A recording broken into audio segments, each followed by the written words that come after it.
Journée nationale du soldat congolais célébrée chaque 17 mai, la tradition a été respectée pour cette année 2024. Une cérémonie de commémoration a eu lieu au mémorial du soldat congolais à la place Forescom à la Gombe à Kinshasa en présence du vice-premier ministre en charge de la défense nationale Jean-Pierre Bemba. Et puis à l'international, c'est la dégringolade pour les finances publiques du Sénégal, malgré l'augmentation des recettes publiques. À la base de cette situation, la progression de dépenses gouvernementales. Nouvelle édition du journal sur Géopolis Télévision, mesdames et messieurs. Bienvenue à cette session d'information, 17 mai, journée du soldat congolais, une cérémonie d'hommage aux forces armées congolaises a eu lieu ce vendredi à Kinshasa. Le VPM Jean-Pierre Bemba a déposé une gerbe de fleurs au mémorial du soldat congolais au nom du commandant suprême et chef de l'État Félix Tshisekedi qui n'était pas sur place. Suivez ce récit de la rédaction. Les forces armées de la République démocratique du Congo ont célébré ce vendredi 17 mai 2024 la journée du soldat congolais. Représentant le commandant suprême, le chef de l'État Félix Tshisekedi, le vice-premier ministre, ministre de la Défense nationale Jean-Pierre Bemba, a déposé une gerbe de fleurs au mémorial du soldat congolais situé au rond-point Forescom dans la commune de la Gombe à Kinshasa, sous le son retentissant des fanfares de l'armée. En marge de cette cérémonie, un culte œcuménique des aumôniers militaires des FARDC a été célébré, notamment en présence du chef d'état-major général des FARDC, le général d'armée Christian Chiwewe Songesha, le commissaire divisionnaire de la police nationale congolaise, le général Benjamin Alonga Boni, ainsi que de beaucoup d'autres autorités civiles et militaires du pays. Le 17 mai de chaque année, les forces armées de la République démocratique du Congo commémorent le soldat inconnu mort ou vivant qui a consacré sa vie ou continue de consacrer sa vie pour la défense de la nation jusqu'au sacrifice suprême. Avant 2019, la RDC célébrait depuis 1998 cette date comme journée de la Révolution, marquant ainsi l'entrée de l'AFDL au pouvoir après avoir délogé le régime du maréchal Mobutu en 1997. Ce mouvement révolutionnaire, aidé par le Rwanda et l'Ouganda, avait à sa tête Laurent Désiré Kabila, qui deviendra officiellement le 3e président de la République démocratique du Congo. Je jure fidélité à la nation. Voilà, parlant de l'armée congolaise, le vice-premier ministre et ministre de la Défense nationale Jean-Pierre Bemba Gombo a annoncé ce vendredi 17 mai à Kinshasa la reprise aux mains du M23 des localités des Vichimbi et des Kibirizi par les FARDC.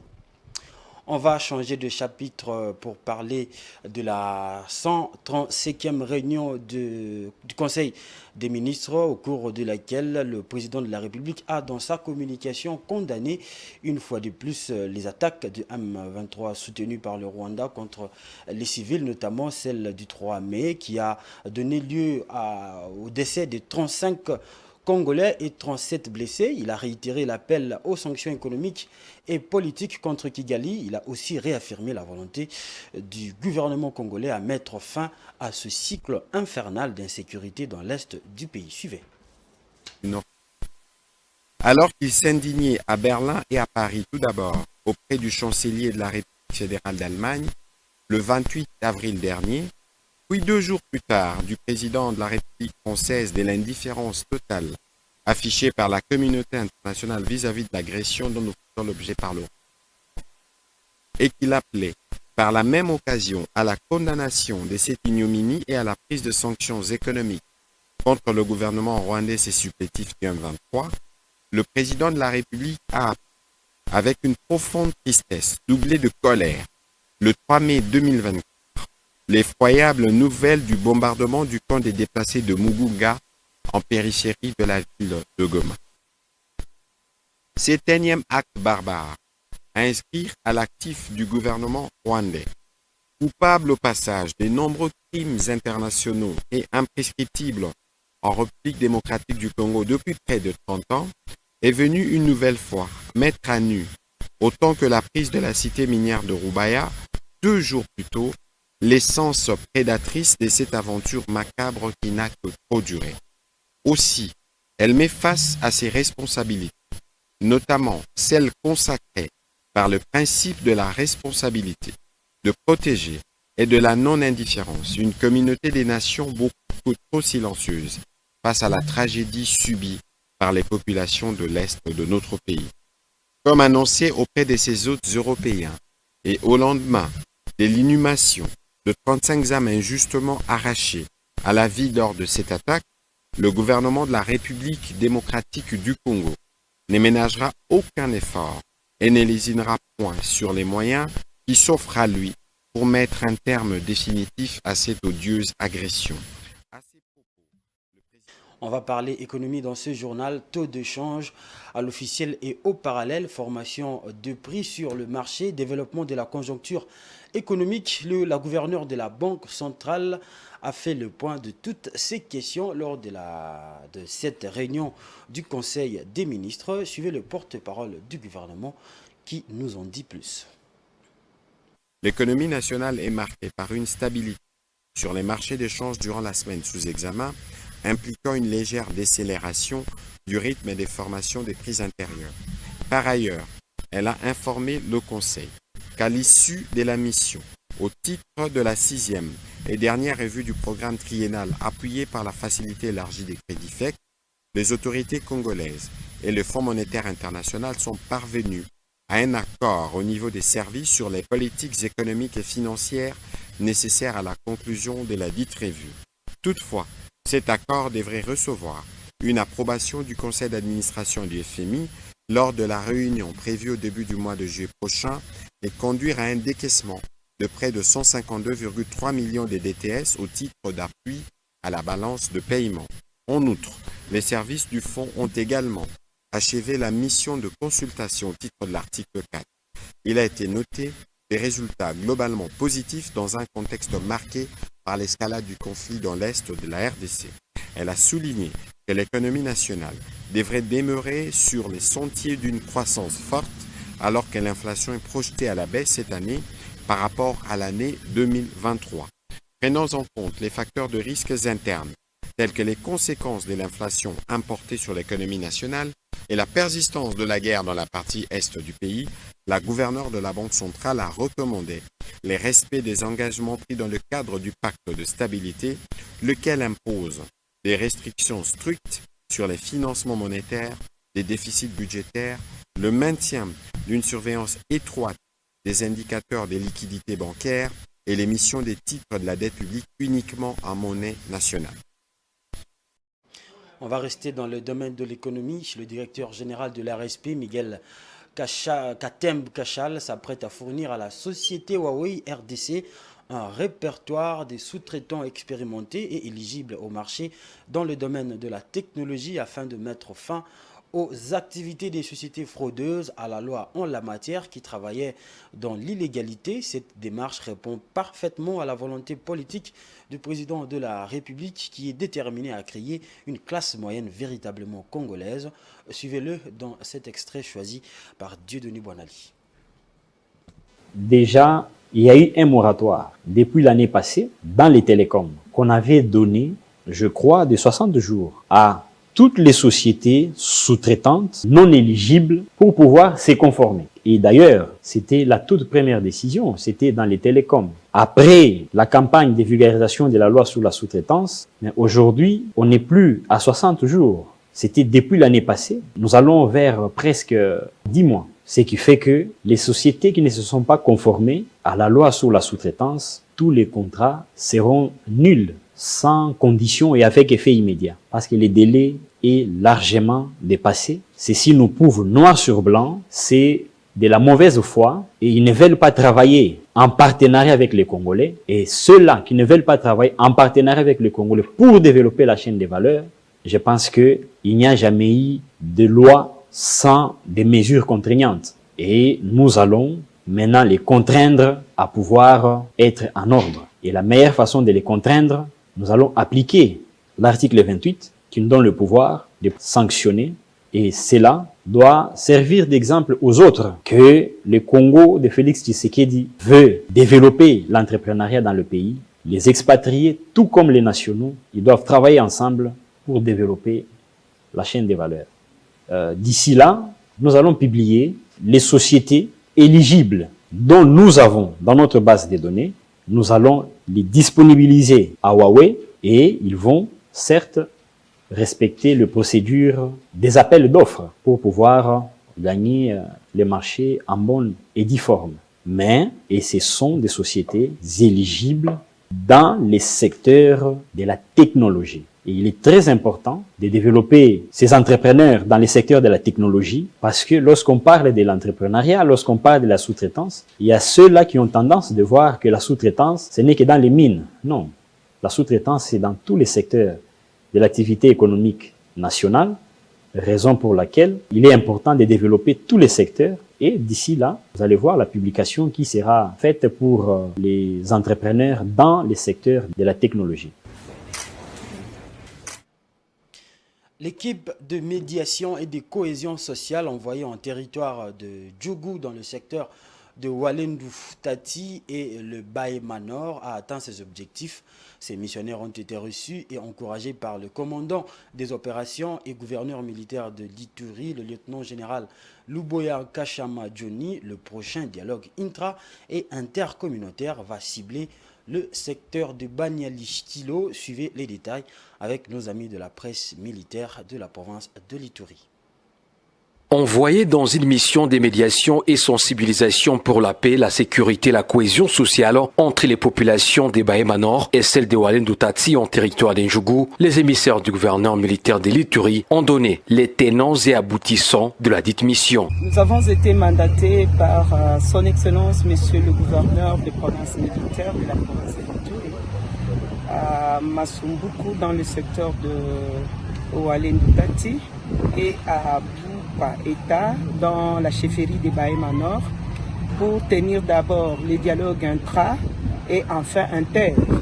Et cette mission a été financée par le fonds propre du gouvernement provincial, par l'autorité qui est le lieutenant-général Luboya Kachama, gouverneur militaire de la province de l'Ituri. Mission accomplie, la réouverture du marché commun de Dramani et la fréquentation mutuelle caractérisent désormais les quotidiens de population des deux entités du territoire coutumier d'Ndjougou, confirme l'administrateur policier de cette entité territoriale décentralisée. Raison pour laquelle le même jour, lorsque nous avions quitté Masumbuku pour rentrer ici à Bunia, nous avons constaté sur la route d'abord les véhicules qui sont en train de passer, les motos, et sur place à Masumbuku, nous avons constaté aussi la cohabitation de ces communautés-là qui se fréquentaient au niveau du marché, au niveau de la route, ce qui fait que nous avions essayé de conclure que la mission que nous avions menée dans la zone a essayé quand même de mettre de l'ordre et la paix règne totalement dans cette partie. Pour consolider ces acquis de paix jusqu'ici dans les Baïma Nord et le Walendu Tati, les gouverneurs militaires de l'Ituri, le lieutenant-général Luboya Kachama Johnny, a félicité cette équipe pour la mission bien accomplie. C'est là avant d'instruire les commandants secteur opérationnel, le général-major Nyembo Abdallah qui est en mission opérationnelle de sécuriser davantage la population. Rappelant que ceci s'inscrit dans le cadre des suivis de la mission du VPM Jean-Pierre Bemba Gombo lors de la signature d'actes d'engagement des groupes armés pour la cessation des hostilités en vue d'un retour de paix, sécurité et cohésion sociale en Ituri, le je veux du président de la République, commandant suprême des forces armées et de la police nationale congolaise, Félix Tshisekedi Tshilombo. Dans le reste de l'actualité, 17 mai, c'est aussi la journée mondiale de l'hypertension artérielle, l'occasion pour rappeler l'importance de la lutte contre ce facteur de risque des maladies cardiovasculaires, aussi appelées par les professionnels de santé HTA, souvent qualifiés de tueurs silencieux. Il est donc important de sensibiliser le public sur l'importance de la prévention, de la détection précoce et du traitement de cette maladie insidieuse. Suivez le docteur Trésor Mbouyi, joint au téléphone par Rachel Michenga à ce sujet. Peut-on prévenir et traiter l'hypertension artérielle? Oui, bien sûr. On peut prévenir. C'est-à-dire qu'il faut faire du sport, madame. Le sportif développe rarement l'hypertension artérielle. Il faut éviter le sédentarisme, ok? La prise d'alcool excessive peut faire qu'une personne puisse présenter l'hypertension artérielle. Alors, ce serait un peu difficile de dire à un alcoolodépendant de cesser avec ses accoutumances, mais il faut réduire peut-être la dose ou soit carrément laisser. Et la prise de tabac, il faut dire à la personne de ne plus consommer le tabac. Mais ce n'est pas seulement le tabac que la personne fume, et même le tobacco qu'on appelle le tabac frisé. Et ça peut aussi être là-bas à la base. Alors la perte de poids aussi, on peut conseiller aux gens qui ont un surpoids ou soit une obésité d'aller voir d'autres médecins et puis faire des exercices physiques pour réduire un peu la masse corporelle et diminuer de poids. Donc c'est ça. Mais à part ça, on a le traitement médicamenté et le traitement non médicamenté. Le traitement non médicamenté, et ça concerne l'hygiène de vie. Il faut une restriction des aliments riches en sel. Tu vois, il y a certaines personnes qui souffrent déjà de l'hypertension artérielle, mais qui ne savent pas comment s'y prendre. Alors dans ces cas, il ne faut plus manger le boîte de conserve parce qu'il y a une concentration excessive de sel. Et la tomate qu'il faut utiliser sont des tomates naturelles de fruits et non des tomates concentrées là. Et puis le remède naturel, c'est l'ail. L'ail est un remède naturel de l'hypertension artérielle. On a la prise de banane, l'avocat, le chocolat noir, le patate douce peuvent contribuer ou soit peuvent faire que la personne ne puisse pas développer une hypertension artérielle à la longue. On va prendre juste pour vivre. Il n'y a pas de saut métier, dit-on. Lorsque on circule dans la capitale, on constate que la commercialisation de l'eau potable en sachet, communément appelée eau pure, n'est pas seulement une affaire des adultes. Elle est devenue aussi un gagne-pain pour les enfants. Un gagne-pain pour les enfants, surtout les mineurs. C'est le cas avec les vendeurs rencontrés dans la commune de Ngiringiri, un moyen de survie pour ces jeunes Quinois qui demandent tout de même à l'État congolais de leur laisser faire ce travail faute du mieux. Suivez ce reportage de Francine Moukeba et Ene Kabamba. La vente d'eau enchâssée au prix de 150 francs congolais la pièce a repris avec force dans les artères principales de la ville de Kinshasa. Un reporter de Géopolis Télévision a rencontré un vendeur d'eau pure dans la commune de Ngiringiri, plus précisément sur l'avenue Assosa. Un travail qui exige force et courage sous le soleil des plombs, en plus de parcours de centaines de kilomètres à pied pour trouver les potentiels clients. Nasala kopo amai kozanga musala pona ko yibate soki na yibi na sali mabe na tuka na umel deja na musalo takanga bana na mekaka kotangisa bana nanga na minute opo na zana bana baza na mwana na zana premier CO na zana mwana na zana deuxième CO na donc bambulo eleki deja na tangisa bango ka na kopo. Ces jeunes a saisi cette opportunité pour appeler les autres jeunes comme lui à se donner à l'apprentissage des petits métiers. Il n'y a pas de sous-métier, a-t-il dit. Ninga obazo sale logote bazana droit babanda koluka basala musala nyonso obamoni bayoka sonité comme bazana ne logote bayoka sonité kakendo boto lelo kwa mutu kakendo yiba te na place akoyiba asala cop nyonso amoni oyo amoni oyo akoki kosala. Il a également demandé aux autorités congolaises de leur laisser faire ce travail, faute de mieux. L'État a dérangé biso teke totika musalo anatanda bimisi na misala musute atika biso kaka toteka kananba kopo tosala kananba kopo à la longue nzamba kosunga biso te. Et pourtant, ce commerce illicite est interdit par l'autorité urbaine sur toute l'étendue de la capitale congolaise pour diverses raisons. D'abord, l'eau enchâssée ne représente aucune garantie quant à sa potabilité. Une autre raison qui motiverait la mesure serait simplement liée à l'insalubrité de la ville où l'on trouve partout des châssis semblables à la neige. Rendant la capitale de la RDC très insalubre, les consommateurs de l'eau enchâssée ne manquent pas de réponses à cette dernière question. Ils répondent par une interrogation. La capitale est-elle devenue plus propre qu'avant la mesure d'interdiction de vente d'eau enchâssée sous couvert d'anonymat? On va prendre le sport. Les tout-puissants Mazembe, le FC les Aigles du Congo et Sa Majesté Sanga Balende ne joueront plus la 58e édition de la Coupe du Congo de football. Si le premier cité a été disqualifié par la FECOFA, les deux autres équipes ont finalement déclaré forfait. Blessé de Kouzola. Le tout-puissant Mazembe de Lubumbashi a été disqualifié de la 58e édition de la Coupe du Congo pour non-respect des dispositions réglementaires selon un communiqué de la Fédération congolaise de football association. En effet, Mazembe avait saisi le comité de normalisation afin de solliciter un report car il est engagé dans les 2 compétitions nationales. Le club Le Choix avait estimé que la FECOFA pouvait lui permettre de jouer après ces matchs de la Ligue Foot. Dommage. Les Corbeaux ont été aux abonnés absents mercredi lors de la traditionnelle conférence de presse d'avant-match. Pour rappel, lors du match contre l'Esvec Club de Kinshasa, l'entraîneur du Corbeau Lussois Mamadou Lamine Diaye s'était déjà montré incertain quant à la participation de son équipe à cette compétition nationale. La conséquence de cette décision est que Nouvelle Vie Bomoko Football Club, équipe évoluant au championnat de la tente provinciale de football de Kinshasa et représentant de la Ligue de football de Kinshasa qui devrait affronter Mazembe jeudi en 16e de finale et qualifié pour le 8e de finale. Nouvelle Vie Bomoko devra attendre le prochain tirage au sort afin de connaître son adversaire en 8e.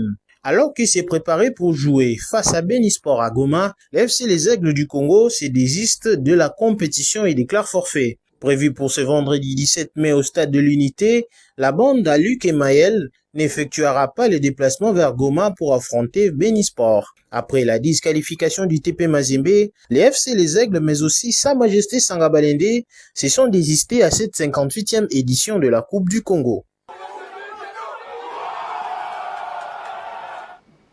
Mesdames et messieurs, on va prendre maintenant la page internationale.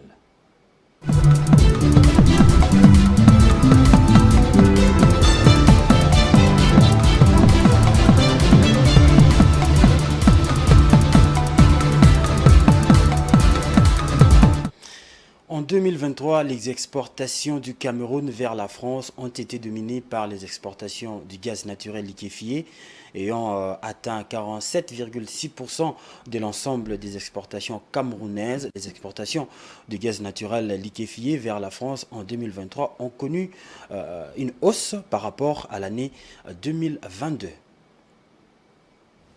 Les exportations du Cameroun vers la France en 2023 ont été largement soutenues par le gaz naturel liquéfié GNL. Ce combustible a représenté 47,6% de l'ensemble des exportations du pays d'Afrique centrale vers la France, précise l'Institut national camerounais de la statistique. Un afflux d'ailleurs noté depuis l'embargo des exportations de gaz russe vers l'Europe en 2022 dans le cadre du conflit russo-ukrainien.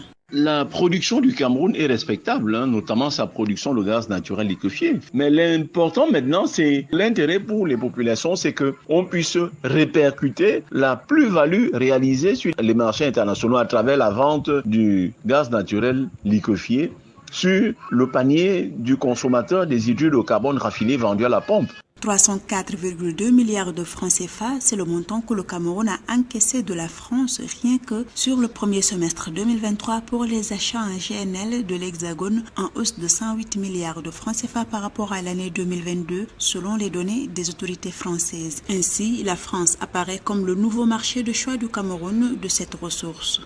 La réalité qui peut expliquer cet afflux par rapport au GNL, c'est-à-dire la grande contribution du GNL gaz naturel liquéfié dans les exportations du Cameroun pour l'exercice 2023 peut tenir de ce que c'est un nouveau produit. Nous étions producteurs résiduels de gaz et c'était même le gaz domestique. Donc il y a une dizaine d'années à peine que le Cameroun a bien fourbi ses armes maintenant pour rentrer dans la production du gaz, notamment le gaz naturel liquéfié. Installée au large de Kribi au Cameroun depuis 2018, la plateforme de liquéfaction flottante de gaz ILI Episeyo fournit chaque année entre 1,2 et 1,6 millions de tonnes de GNL. Cette importante production participe à doper les importations camerounaises de GNL. Et puis, les finances publiques du Sénégal ont connu une dégradation notable au cours du premier trimestre de l'année. Malgré une légère augmentation des recettes, les dépenses gouvernementales ont continué de progresser, entraînant un déficit budgétaire accru de 427,1 milliards de francs CFA. Cette situation intervient dans un contexte économique et politique complexe marqué par une crise préélectorale. Suivez. La détérioration des finances publiques du Sénégal est un sujet préoccupant qui soulève des inquiétudes quant à la stabilité économique du pays. Alors que les recettes ont augmenté, la croissance des dépenses gouvernementales a dépassé ses gains, créant un déficit qui nécessite une attention particulière pour être résolu. Cette augmentation du déficit budgétaire de 427,1 milliards de francs CFA met en lumière les défis auxquels le gouvernement sénégalais est confronté pour maintenir l'équilibre financier. Cette légère aggravation résulte d'une progression de 1,7% des recettes atteignant 775,3 milliards de francs CFA, alors que les dépenses se sont à nouveau accrues de 1,3%. Pour un total de 1202,4 milliards de francs CFA. Je pense que ce déficit de l'État sénégalais s'explique par des dépenses supplémentaires. On a été en période de campagne, donc l'État a dû dépenser d'autres revenus pour pouvoir financer la campagne électorale, l'organisation de la campagne. En plus de ça, il ne faut pas oublier aussi le contexte macroéconomique global avec l'insécurité globale, pas mal de manifestations, ce qui a peut-être conduit à moins d'investissements, moins d'entreprises qui génèrent pas mal de revenus, donc moins de recettes pour l'État. En effet, les recettes fiscales qui représentent 95% des recettes totales ont augmenté de 3,9% grâce à la bonne tenue de la TVA intérieure hors pétrole, de la TVA à l'importation et du fonds de garantie des importations de produits pétroliers. En revanche, les recettes non fiscales ont diminué de 22,9% à raison principalement de la baisse des recettes provenant des revenus du domaine et des dividendes. Je pense qu'il faudrait peut-être laisser le temps aux nouvelles autorités de pouvoir tout remettre en place afin de relancer la machine pour le pays et de pouvoir peut-être mettre en place une nouvelle politique pour pouvoir attirer plus de recettes et pouvoir peut-être dépenser un peu moins. Ainsi, pour financer une partie de ce déficit, l'État sénégalais a eu recours au marché des titres publics levant 198 milliards de francs CFA au cours des 3 premiers mois de l'année 2024, malgré la crise préélectorale qui traversait le pays. Autre manière de vous informer, c'est avec les journaux parus ce matin à Kinshasa. On va faire place à la revue de presse. Bienvenue à cette revue de presse. Ouvrons ce tour de la presse avec Géopolis. Le tri-hebdomadaire revient sur l'audience que le président a accordée au cardinal. Le tabloïd titre « Rencontre au sommet Tshisekedi en Bongo ». Le pouvoir et l'Église sont condamnés à travailler ensemble pour le bien-être des Congolais. Selon l'éminence, il était fondamental que des points importants soient clarifiés. Il est sorti de cette rencontre régaillardi et grandement satisfait. Cela a été un moment de clarification. Là où les hommes se parlent, les choses sont claires. C'est avec un sentiment de grande satisfaction et de gratitude vis-à-vis du chef de l'État que je sors de ce bureau, a-t-il souligné. Pour ce leader religieux, aucun problème ne se pose à ce stade. Il y a eu plus de malentendus que des vrais problèmes. C'était nécessaire qu'on se rencontre pour faire la lumière sur tous ces sujets qui avaient peut-être créé des malaises. Et maintenant qu'on se parle, tout devient clair, a commenté le cardinal. Sur le même sujet, 7/7 note que devant la presse, le cardinal Fridolin Ambongo, qui fait l'objet d'une affaire en justice, à cause notamment de son homélie de la nuit de Pâques, rassure que tout malentendu a été levé au cours de cette audience qu'il a sollicité auprès du chef de l'État. Le cardinal Ambongo affirme qu'en tant que chef de l'État, le souci de Félix Tshisekedi est le bien-être du peuple congolais et qu'il s'implique corps et âme pour que ce pays puisse retrouver sa sérénité et sa respectabilité sur la scène internationale. C'est le combat qu'il est en train de mener. De notre part, en tant qu'Église, notre souci est aussi le bien-être de ce même peuple. Nous sommes condamnés à travailler ensemble main dans la main pour le bien-être de ce peuple et pour le bien de notre pays qui est aujourd'hui en péril à cause de la voracité des pays voisins, a indiqué le cardinal.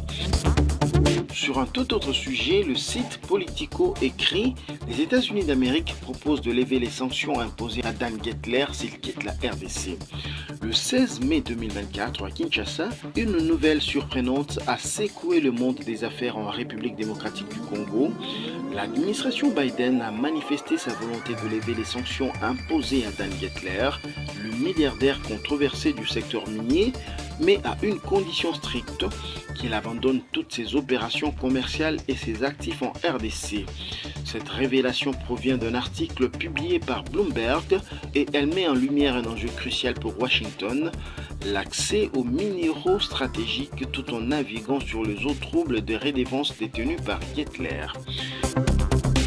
Bouclons cette revue avec Actualité CD. En ce 17 mai, le site revient sur l'épopée AFDEL. En ce jour commémoratif de la Journée nationale de la Révolution et des forces armées de la RDC, Actualité CD vous propose des témoignages des habitants de la ville de Kenge, dans la province du Congo, sur la terrible hécatombe qui les a surpris en demi-mai 1997. C'était lors d'un affrontement entre les rebelles de l'Alliance de forces démocratiques pour la libération du Congo et les forces armées zaïroises. Au pied de la statue érigée en 2004 en mémoire de ces martyrs, les témoins de cet événement tragique se livrent à raconter quelques témoignages. Ils parlent d'un nombre exorbitant de décès dépassant les 200 reconnus par le projet Mapping du Haut Commissariat des Nations Unies aux droits de l'homme. Au revoir.